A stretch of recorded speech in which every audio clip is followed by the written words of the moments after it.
Hello friends, मैं कविता गोयल आप सभी का जीके क्लासेज में हार्दिक स्वागत करती हूँ। आज पढ़ेंगे हम इंडिया जीके के मोस्ट इम्पोर्टेंट क्वेश्चंस जो कि आने वाले एग्ज़ाम के लिए बहुत ही ज़्यादा इम्पोर्टेंट है। तो चलिए शुरू करते हैं। पहला क्वेश्चन है, मानस नदी निम्नलिखित में से किस पड़ोसी देश से भारत में सीधे प्रवेश करती है? Option A Nepal, B Bhutan, C Myanmar, D Bangladesh. इसका जो राइट आंसर होगा वो होगा ऑप्शन बी भूटान। मानस नदी भूटान से भारत में सीधे प्रवेश करती है। राइट आंसर है भूटान। क्वेश्चन नंबर 2, दिबांग जल विद्युत परियोजना निम्नलिखित में से किस राज्य में स्थित है? Option A Sikkim, B Arunachal Pradesh, C Mizoram, D Manipur. इसका जो राइट आंसर होगा वो होगा ऑप्शन बी अरुणाचल प्रदेश। दिबांग जल विद्युत परियोजना अरुणाचल प्रदेश राज्य में स्थित है। ये दिबांग नदी के ऊपर बनी हुई है। क्वेश्चन नंबर 3, संविधान निर्माण के लिए निर्वाचित संविधान सभा की प्रथम बैठक कब आयोजित की गई? ऑप्शन ए 15 दिसंबर 1947, बी 15 अगस्त 1947, डी 9 दिसंबर 1947, डी 9 दिसंबर 1946।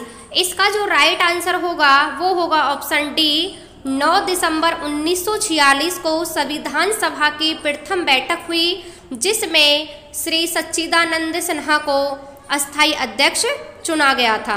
दूसरी जो बैठक हुई थी वो हुई थी 11 दिसंबर 1946 को, जिसमें डॉक्टर राजेंद्र प्रसाद को संविधान सभा का स्थायी अध्यक्ष नियुक्त किया गया था।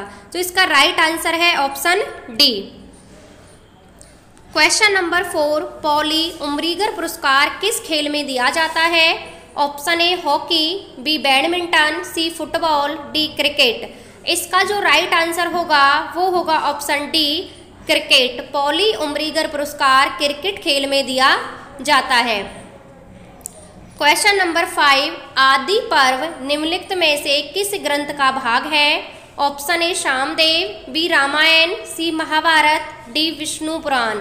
इसका जो राइट आंसर होगा वो होगा ऑप्शन सी महाभारत। आदि पर्व महाभारत ग्रंथ का भाग है।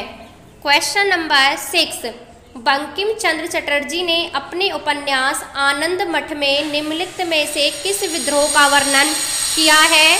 ऑप्शन ए सन्यासी विद्रोह, बी संथाल विद्रोह, सी कोल विद्रोह, डी रामोसी विद्रोह। इसका जो राइट आंसर होगा वो होगा ऑप्शन ए सन्यासी विद्रोह। बंकिम चंद्र चटर्जी ने अपने उपन्यास आनंद मठ में सन्यासी विद्रोह का वर्णन किया है। क्वेश्चन नंबर 7, पीली क्रांति का संबंध निम्नलिखित में से किस क्षेत्र से है? ऑप्शन ए मत्स्य उत्पादन, बी तिलहन उत्पादन, सी फल उत्पादन, डी धान उत्पादन। इसका जो राइट आंसर होगा वो होगा ऑप्शन बी तिलहन उत्पादन। पीली क्रांति का संबंध तिलहन उत्पादन से है। क्वेश्चन नंबर 8, उत्तर प्रदेश का छोलिया नृत्य किस जाति में प्रसिद्ध है? Option A Pasi, B Dhobi, C Kayar, D Rajput.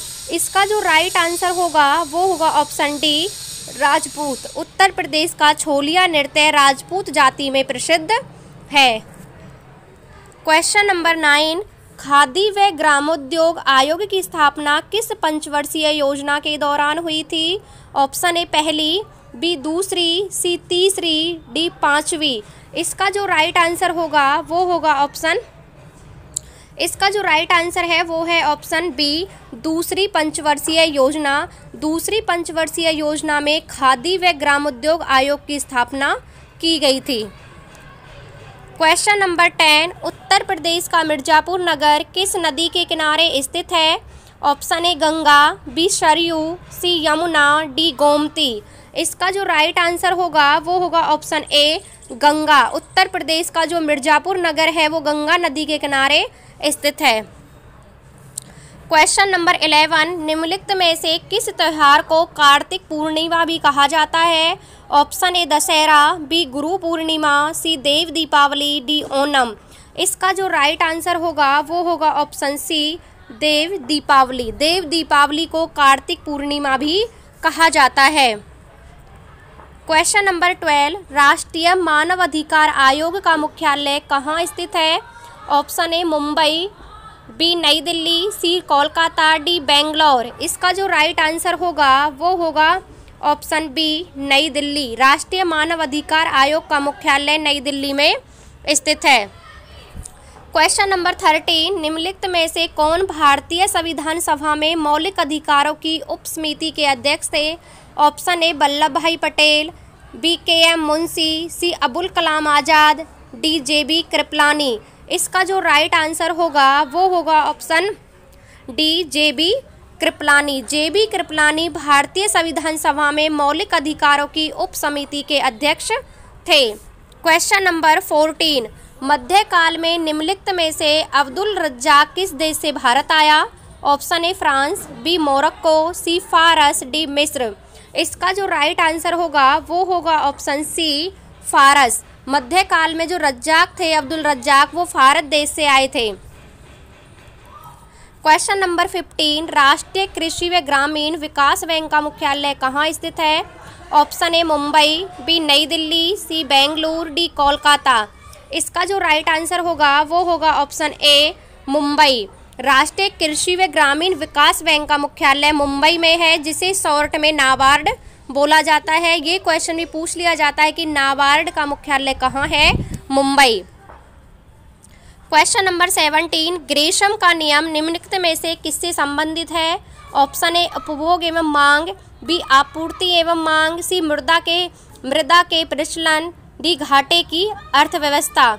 इसका जो राइट आंसर होगा वो होगा ऑप्शन सी मुद्रा के प्रचलन। मुद्रा के प्रचलन से ग्रेशम का नियम संबंधित है।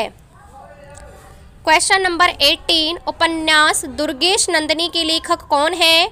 Option A Rabindranath Tagore, B Swarna Kumari, C Taraknath Gangopadhyay, D Bankim Chandra Chatterjee. इसका जो राइट आंसर होगा वो होगा ऑप्शन डी बंकिम चंद्र चटर्जी। बंकिम चंद्र चटर्जी हैं जो वो दुर्गेश नंदिनी लेखक के लेखक हैं। और इनका एक और है आनंद मठ, जो कि हम पहले पढ़ चुके हैं कि आनंद मठ में इन्होंने सन्यासी विद्रोह का वर्णन किया है।